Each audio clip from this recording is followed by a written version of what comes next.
Hola, mi nombre es Paulo Ñeco y quiero darles la bienvenida a este nuevo capítulo del podcast de Médicos Sin Marca.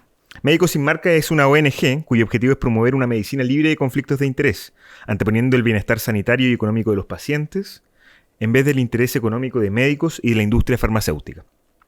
En este año 2025 estamos haciendo esta serie especial de 10 episodios, y en el episodio de hoy día nos acompaña un distinguido miembro de Médicos Sin Marca, el doctor Rodrigo Salinas Ríos, quien es médico cirujano de la Universidad de Chile, máster en ciencia en la Universidad de Oxford, máster en economía de la salud de la Universidad de York, profesor asistente en neurología en la Facultad de Medicina de la Universidad de Chile, médico del Servicio de Neurología y del Servicio de Urgencia del Hospital del Salvador, secretario del Comité de Ética del Hospital del Salvador y secretario del Departamento de Ética del Colegio Médico de Chile.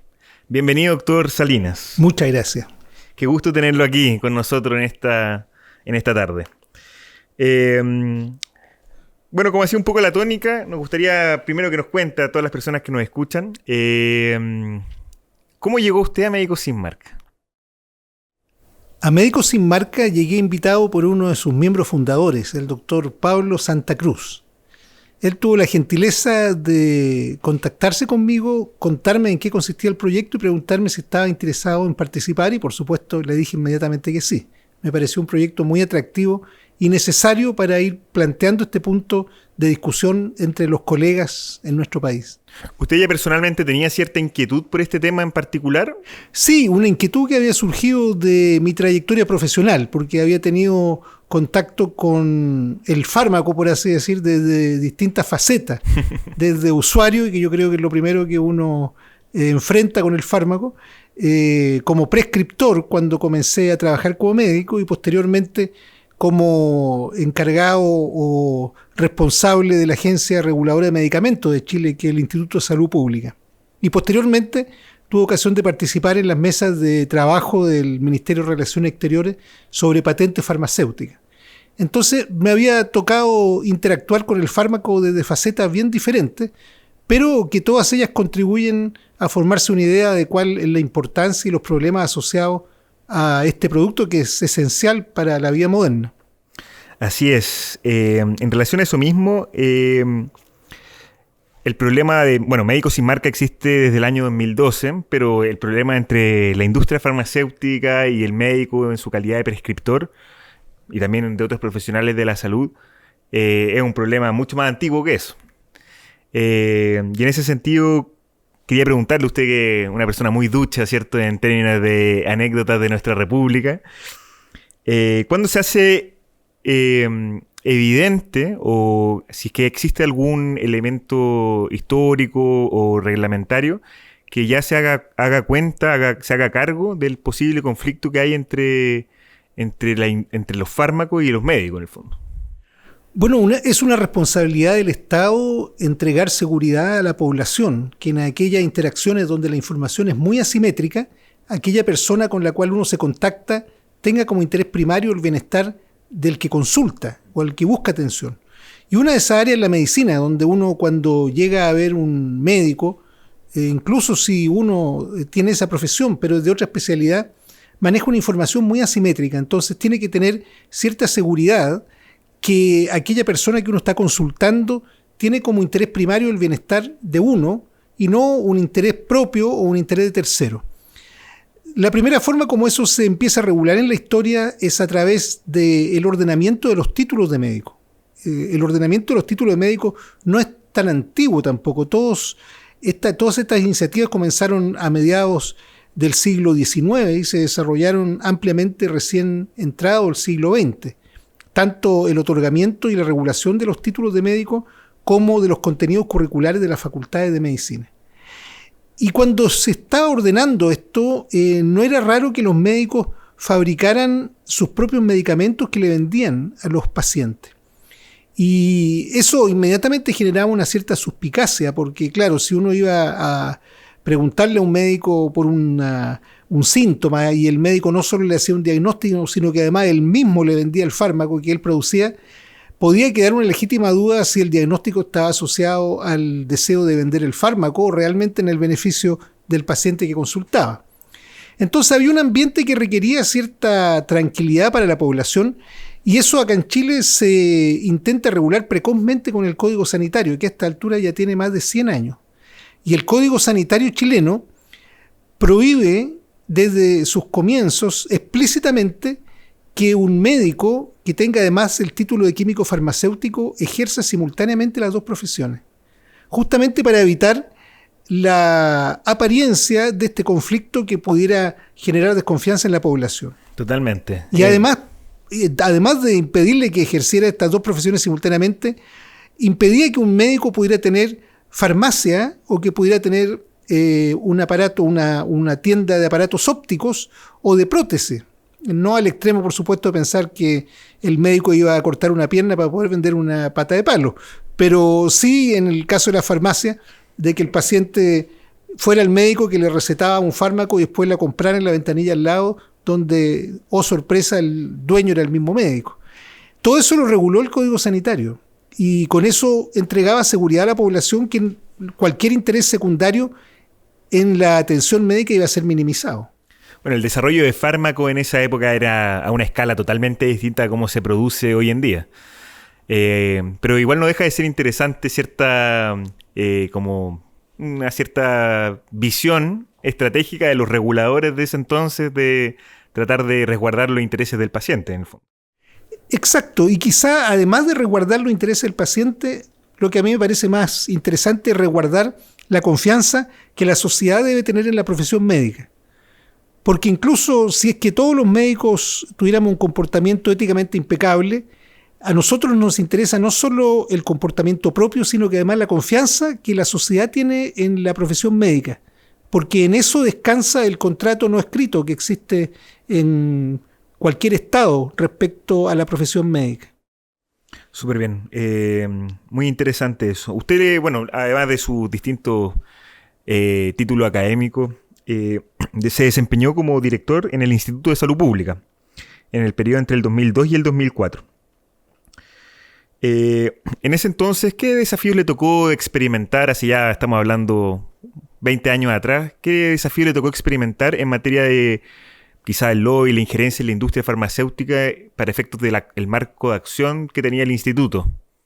Sí, en materia de medicamentos, porque el Instituto de Salud Pública abarca diversas facetas relacionadas con la salud pública, pero en una de ellas es la regulación de los registros de medicamentos. El tema que fue más conflictivo en ese momento fue la protección de la propiedad industrial y los desafíos que generaba esto para las relaciones internacionales. Se habían firmado tratados de libre comercio entre Chile y Estados Unidos en particular, lo que era visto como un gran progreso, pero parte de estos tratados de libre comercio obligaba a Chile a entregar patente a los fármacos, lo que significa un monopolio legal y una exclusividad de comercialización por un plazo de 20 años. Y para eso se exigía no solo que se registrara en el Instituto de Propiedad Intelectual cada fármaco nuevo, sino que además lo que se pretendía era que el Instituto de Salud Pública negara registro de las copias mientras la patente estuviera vigente. Y eso no estaba reglamentariamente muy claro, y aquí en Chile siempre ha habido un mercado de productos similares farmacéuticos importantes, de manera que habían presiones importantes respecto a esa materia del registro. Eso yo creo que fue un punto clave a comienzos de este siglo. Muy interesante. A propósito de esa misma palabra, bueno, muchas veces se habla de bioequivalencia y no todas las personas que nos ven están interiorizadas con el concepto. No sé si nos puede explicar en palabras simples a qué se refiere lo de la bioequivalencia.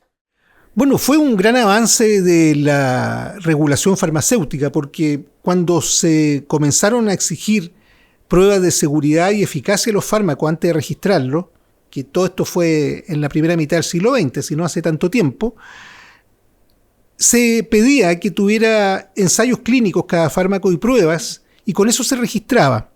Pero luego, si alguien quería copiar ese medicamento, tenía que hacer los mismos ensayos clínicos, lo cual no solo era económicamente desastroso, sino que éticamente bastante cuestionable, porque obligaba a volver a ensayar un fármaco ya probado.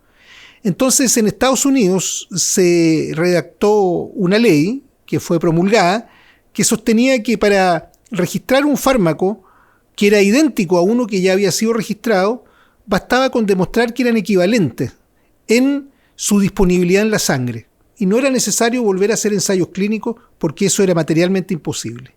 Y eso permitió el registro de genéricos que podían entrar a competir con el medicamento innovador y con eso generar una competencia que hiciera los precios más accesibles a la población. Entonces, ahí se generó el concepto de equivalencia terapéutica finalmente, que es demostrar que la copia que yo estoy produciendo es similar al innovador que se registró primero con todos los antecedentes clínicos y de investigación necesarios. Ahora usted menciona, bueno, la palabra es genérico, ¿cierto? Y en general, cuando una persona piensa en médicos sin marca, nos suelen echar la talla y decir que, en el fondo, de la prescripción de los genéricos. Pero es legítimo también preguntarse, si esto en Chile o en otras partes del mundo, si acaso todo genérico es necesariamente bioequivalente. Todo genérico para recibir ese nombre debe ser equivalente terapéutico, o sea, tiene que haber demostrado su equivalencia con el producto original. De otro modo no sería genérico, sería simplemente una copia que puede ser un equivalente farmacéutico, pero que no ha demostrado igual llegada a la sangre y al lugar donde hace efecto el fármaco. Entonces, en nuestro país todavía estamos en presencia de ese problema, que cuando yo estuve en el Instituto de Salud Pública era más serio, que era que dentro de los fármacos que se comercializan con el mismo denominador común internacional, o sea, el mismo nombre, hay algunos que son equivalentes terapéuticos, o sea, verdaderos genéricos, y otros que simplemente son equivalentes farmacéuticos, o sea, tienen el mismo producto, pero no sabemos si pasa a la sangre en la misma cantidad. Y esa es una materia en la cual todavía nosotros yo creo que estamos al debe en nuestro país a esta altura. Pero no estamos al debe porque eso no se mide en todos los fármacos que se comercializan. Claro, porque todavía se pueden comercializar fármacos que no son equivalentes terapéuticos. O sea que llevan el mismo nombre que el innovador, pero uno no sabe si llegan a la sangre igual que el innovador.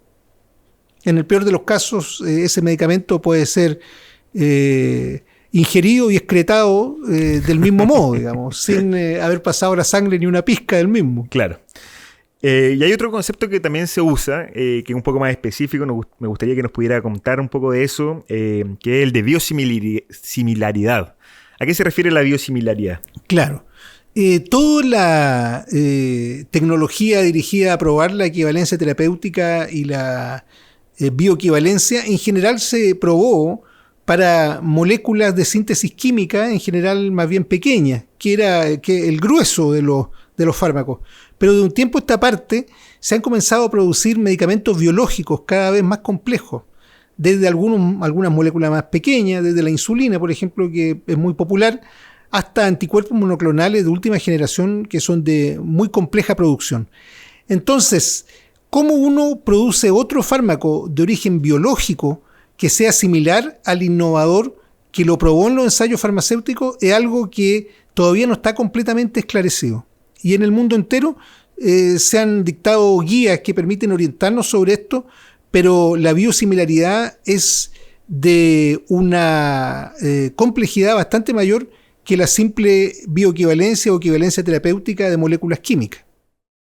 Entiendo, por la misma complejidad de las moléculas que están involucradas. Exacto. Una de las cosas que mencioné cuando le comentaba a las personas que nos escuchan su currículum es que también ustedes tienen un desempeño en el ámbito de la ética en distintas instituciones. Ahí tengo una duda que me gustaría poder conversar con usted, que es que la FDA, que es probablemente la agencia, el equivalente al ISP, pero un poco más potente, digamos, Claro. con un poco más de burocracia y funciones, ¿cierto? Y fondos. Y fondos, totalmente. Dentro de su ámbito de acción está la regulación de fármacos en Estados Unidos. Y en el último tiempo, yo diría que especialmente, mi experiencia al menos muestra que especialmente en el ámbito más bien oncológico, pero puede ser que en otras áreas también, ha habido toda una presión, uno tiende a pensar guiada por los intereses de la industria, de permitir aprobaciones más bien express desde la FDA en Estados Unidos, que uno diría, oye, si se queda en Estados Unidos no hay problema en el fondo. Pero el problema está en que esas aprobaciones después son usadas como argumento en otras latitudes, como acá mismo en Chile, o podría ser en cualquiera de nuestros países vecinos, para exigir que ese fármaco que fue aprobado por la FDA de forma express sea aprobado también acá y que sea pagado en el fondo por los seguros, ya sea FONASA o alguna de las ISAPRE. ¿Qué opina usted de los intereses, o sea, primero del fenómeno, de esto de tema de la aprobación express? Y en segundo lugar, como de cómo se ha materializado, porque acá hemos visto que esto ha llevado a ciertos problemas con fármacos ultra caros que han terminado en la Corte Suprema y que a veces los fallos son medios contraintuitivos cuando uno piensa en el sistema mismo y no tanto en la persona. Bueno, los cambios que hemos visto en la forma como la FDA regula y registra los fármacos en Estados Unidos, yo creo que han ido evolucionando un poco al son de los tiempos también, porque alguien mirándolo de fuera, ¿no es cierto?, y con el alegato prevalente en este siglo, podría pensar que la FDA es otro engranaje de la permisología. Entonces, que si alguien quiere llegar con un fármaco nuevo a la población, demora bastantes años porque la FDA y cualquier agencia reguladora de medicamentos le pide este y el otro documento y esta y la otra prueba. Y eso, entre comillas, estaría privando a gente que necesita ese medicamento pronto para poder sobreponerse de alguna enfermedad grave. Entonces, ese discurso del individualismo y del desprecio por la regulación puede tener aspectos positivos, pero indudablemente un aspecto negativo, porque lo que ha resultado es que finalmente se terminan registrando para su comercialización fármacos para los cuales no existe eficacia probada. Y los casos son múltiples.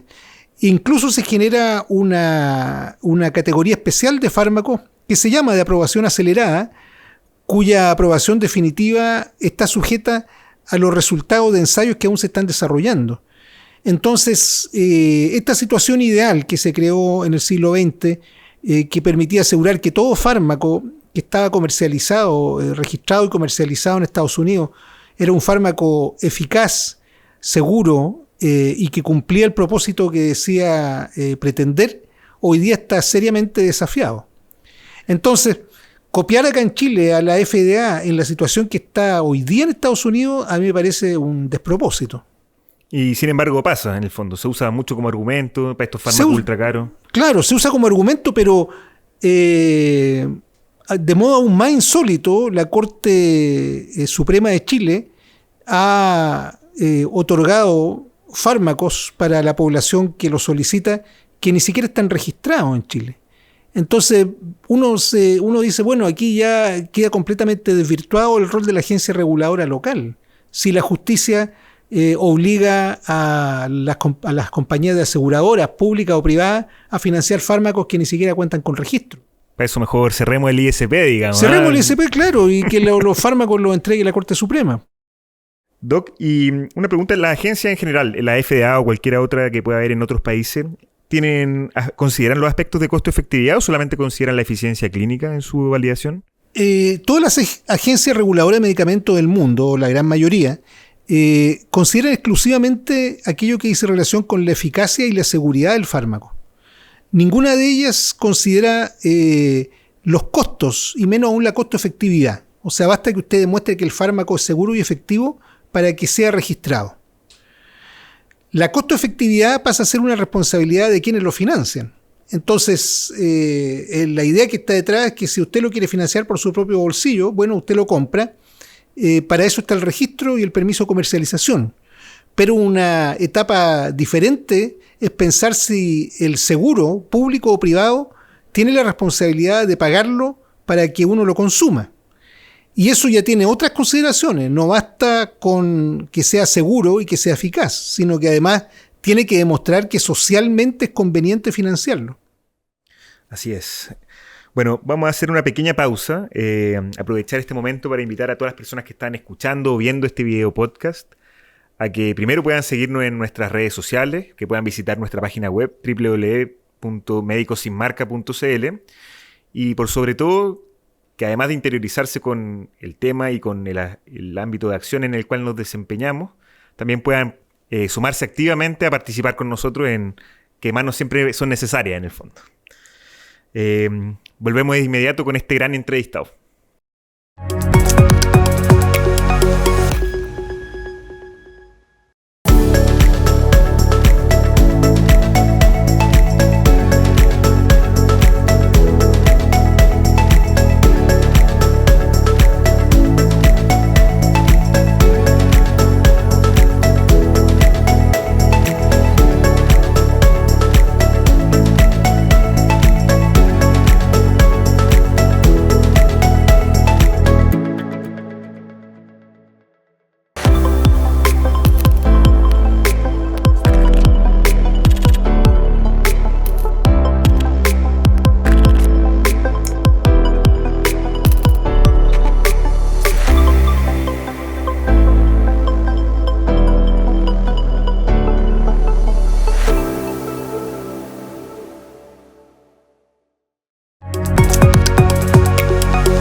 volvemos entonces con nuestro invitado de hoy, el doctor Rodrigo Salinas, neurólogo y miembro, por supuesto, de Médicos Sin Marca. Doctor, ¿usted cree que el derecho a la salud es sinónimo de aceptar todo lo que una agencia regulatoria aprueba? Yo personalmente creo que no, porque la existencia de un derecho significa que uno tiene los títulos suficientes como para que alguien lo haga efectivo u obligar a alguien que a uno le satisfaga ese derecho, que generalmente cuando se trata de derechos humanos o afines es el Estado. Y el Estado evidentemente tiene que hacer un uso racional de los recursos de los cuales dispone. Por lo tanto, de todo el menú de la forma de satisfacer un derecho que existe, tiene que ir eligiendo progresivamente aquellos que van a generar un mayor beneficio para la mayor cantidad de gente, desde una perspectiva utilitarista tradicional, y también ir garantizando los derechos de aquellos individuos que lo requieren por razones muy poderosas, como pueden ser resguardar el derecho a la vida o disminuir secuelas invalidantes o catastróficas producto de la enfermedad. Y todo eso tiene que ir siendo valorado por evidencia científica, por estudios de costo-efectividad, por valoración social de los productos que van siendo aprobados. De manera que no todo lo que registra una agencia reguladora de medicamentos puede pasar la barrera de aquello que el Estado encuentre razonable financiar. Y bueno, no lo mencionamos antes en la presentación, pero dentro de sus múltiples facetas, doctor Salinas, usted participa también como miembro en el comité de recomendación de la ley participaba en el comité de recomendación de la ley Ricarte-Soto para fármacos de alto costo. ¿Hasta cuándo fue eso? Hasta septiembre de este año. ¿Del año pasado? Del año pasado. En este espacio en el que obviamente como hay drogas de alto costo, la industria me imagino que tiene un interés particular de poder influir. ¿Cómo podían resguardar que se dieran conflictos de intereses entre los participantes de ese comité de recomendaciones de drogas de alto costo? Bueno, en este caso yo creo que la forma de regulación satisface un estándar internacional de buena calidad. Y ese consiste en que todos quienes participemos en esa comisión y que hagamos recomendaciones respecto a qué es lo que debe financiar el Estado, no recibamos un peso de transferencia ni directa en dinero ni en especie de la industria farmacéutica o de dispositivos médicos que pueda verse favorecida con nuestra decisión. Y no solo de modo retrospectivo, que tenemos una prohibición de 2 años anteriores de haber recibido dinero, sino que además prospectivo. O sea, una vez que uno deja la comisión, los 2 años siguientes tampoco puede recibir dinero alguno. Y hay penas pecuniarias importantes asociadas a quienes infrinjan esa obligación. Ese estándar probablemente es el único ámbito de la administración pública en el cual esto se da en Chile, al menos. No sé si de toda la administración pública, pero por lo menos en salud es un estándar que no ha sido alcanzado por otras áreas en las cuales debiera estar. Por ejemplo, en quienes redactan guías clínicas del Ministerio o hacen recomendaciones para las adquisiciones de fármacos o dispositivos médicos del Ministerio. Uno ve guías clínicas que son redactadas por colegas que uno sabe que han recibido, ya sea para investigación u otros propósitos, dinero de la industria. De hecho, bueno, la otra vez estaba escuchando una discusión de políticos españoles que, de hecho, allá mismo siempre hablan un poco de la puerta giratoria en los consejos de administración, claro. Qué sé yo. O sea, también significa que es bastante vanguardista, incluso para otros países de Occidente, al menos. Sí, bueno, en lo que significa comisiones de recomendación de este nivel, porque en la ley Ricarte-Soto son montos muy altos, es para medicamentos muy caros, es evidente que tiene que existir un estándar de este tipo, y en otros países así es. Acá en Chile es un poco más desvergonzada la situación con respecto a las guías clínicas, en otros países son bastante más estrictos. ¿Y cómo se incluyen los fármacos en la ley Ricarte-Soto? La ley Ricarte-Soto lo que asigna son fondos para fármacos ultra caros. Por eso en la ley Ricarte-Soto no entran enfermedades como en la ley de garantía explícita, como la ley GES. Claro. la ley Recarte Soto lo que entra ahí son fármacos o procedimientos ultra caros. Entonces se selecciona el fármaco, no la enfermedad que va a ser satisfecha. Y lo que buscaba era tratar de llegar con estos medicamentos que son de acceso imposible para un particular en Chile o para la gran mayoría, en enfermedades que fueran de escasa ocurrencia, porque esas enfermedades de escasa ocurrencia iban a quedar siempre postergadas en la ley de garantía explícita, en la ley de GES, porque ahí se priorizaba aquellas enfermedades que generaban mayor carga de enfermedad para el país, por lo tanto, las más prevalentes. Y la OMS ya tiene como en su manual de clasificación internacional de enfermedades, ya lleva, no sé, 10.500 enfermedades. Claro, no sé, más o menos. Más o menos, claro. Pero son demasiadas en el fondo. Entonces siempre iban a quedar fuera. Doctor, me gusta siempre tratar de indagar respecto a experiencias en política comparada y quería preguntarle si sabe o si es que tiene en mente algún modelo más bien exitoso en la regulación de conflictos de interés en el ámbito sanitario en otros países. No sé si algo que nos pueda contar para que también nosotros pongamos atención hacia dónde mirar en el fondo. Sí, el primer paso que se requiere es la transparencia y transparentar los traspasos de fondos que hay desde la industria farmacéutica a los profesionales de la salud, particularmente a los médicos. Eso es algo muy poco transparente en nuestro país y en buena parte del mundo. Pero Estados Unidos, como parte del Obamacare, hace ya bastantes años, promulgó una ley que se llama The Sunshine Payment Act, la ley que arroja la luz del sol sobre los pagos. ¿Y a qué pagos se refiere? A los pagos que hace la industria farmacéutica a los médicos. Entonces, en Estados Unidos, desde hace varios años, es obligatorio para toda la industria farmacéutica publicar en un sitio web que es de muy fácil acceso para cualquier persona cuánto dinero le ha traspasado a los médicos en comida, en viaje, para investigación, para consultoría, para lo que sea. Y eso es lo primero. Uno se puede meter a este sitio web que se llama openpayments.gov y pone el nombre del médico y le aparece todo el dinero que recibió los últimos 10 años, casi. Y eso es extraordinario porque eso evita llenar el papelito que se pide en el Ministerio de Salud o en otros lugares que uno llene cuando participa en una ficha clínica y dice, ¿usted tiene algún conflicto de interés? Y la gente pone no. Y con eso basta, el papel aguanta. Acá uno inmediatamente puede colocar el nombre en este sitio web y aparece la cantidad de dinero que le ha sido transferida. Y eso es lo primero que yo creo que se requiere, transparencia. Acá en la ley de fármacos 2, que está durmiendo el sueño de los justos en el Parlamento, hay un articulado que explícitamente crea en Chile una transparencia similar a la del Sunshine Payment Act. Yo lo tengo en gran aprecio y espero que en algún momento se promulgue. Bueno, y antes que eventualmente se promulgue, ya hace poco salió un acuerdo entre la CIF que le proponía el Colegio Médico, que algunas como regulaciones propias, ¿cierto? Y en eso proponían explicitar este tipo de pago, pero siempre que fuera voluntario para los médicos en cuestión. Lo que obviamente pervierte un poco, ¿o no? Pero esa no era la propuesta de la CIF, digamos. Para la CIF se mostraba muy proclive a publicar esto, pero en este momento no puede exigirle a los médicos. No porque la CIF considere que debe ser voluntario, sino porque la ley no le permite esa exigencia y los médicos tienen que voluntariamente acceder a ello. Pero lo más interesante de ese acuerdo con la CIF no era tanto eso, sino que en ese acuerdo con la CIF, la Cámara de la Innovación Farmacéutica se comprometía a no entregar prebendas, regalos, viajes a los médicos. Ellos se comprometían, cumpliendo con normas de regulación internacional de sus casas matrices, la mayoría.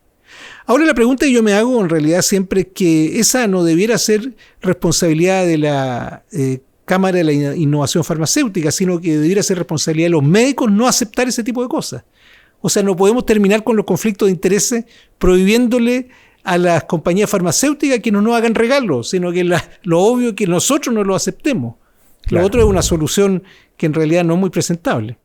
Totalmente de acuerdo, porque pone la responsabilidad en un agente externo en vez de claro, exacto, en quien debiese ser el principal promotor de la seguridad de los intereses del paciente. Por supuesto, porque es el compromiso profesional del médico. El médico tiene como interés primario el bienestar del paciente y ningún otro. La compañía farmacéutica, evidentemente que su producción en beneficio de los pacientes, pero el interés primario de cualquier empresa es el rédito de sus accionistas. Y yo sospecho que si ese no fuere, podría a lo mejor la Superintendencia de Valores ponerla en regla. Porque el interés primario de una empresa es otro. El interés primario del médico, en cambio, es el bienestar del paciente. Entonces, suena un poco ridículo pretender solucionar el tema de los conflictos de intereses apuntando a los laboratorios. Y decir, es responsabilidad de usted no regalarme nada. En realidad, la responsabilidad de una de no recibir ningún regalo. Totalmente. Bueno, quizá ahí el colegio médico tenga un espacio importante de modificación, al menos de su código de ética, que es algo que se ha discutido en otros espacios y que de todas maneras tampoco va a ser tan vinculante porque no todos los médicos están colegiados tampoco. Claro, acá en Chile tenemos también esa particularidad tan criolla de que uno puede elegir ser regulado éticamente o no. Claro. Si uno no pertenece al colegio médico, está eligiendo no tener regulación ética externa. Conveniente, digamos. Pues, pero muy conveniente, o sea, claro. Ahora, la pregunta es por qué la gente pertenece al colegio médico. Entonces, bueno, ahí hay un compromiso profesional por un lado y por otra parte porque pertenecer al colegio médico es atractivo por otras razones. Por otras razones. Por ejemplo, ser representado por el doctor Ñeco. Claro. No sé si ese será un buen motivo en realidad para los colegiados. Pero... Bueno, doctor Salinas, se nos acaba el tiempo. Quería agradecerle por su participación. Esta conversación estuvo muy interesante. Quería aprovechar de decirle a todos los que nos escuchan que puedan, aparte de interiorizarse con todos los aspectos que mencionó el doctor Salinas, desde conceptos como biosimilaridad, bioequivalencia o agencias regulatorias, que puedan escribirnos, contactarnos y sumarse a participar en la iniciativa de Médicos Sin Marca. Doctor, ¿quiere despedirse de nuestra audiencia? Bueno, muchas gracias por la invitación, gracias a quienes nos han entregado esta excelente ubicación para hacer este podcast y esperamos que sigamos interactuando. Eso, y nos veremos a todos en un próximo capítulo. Muchas gracias.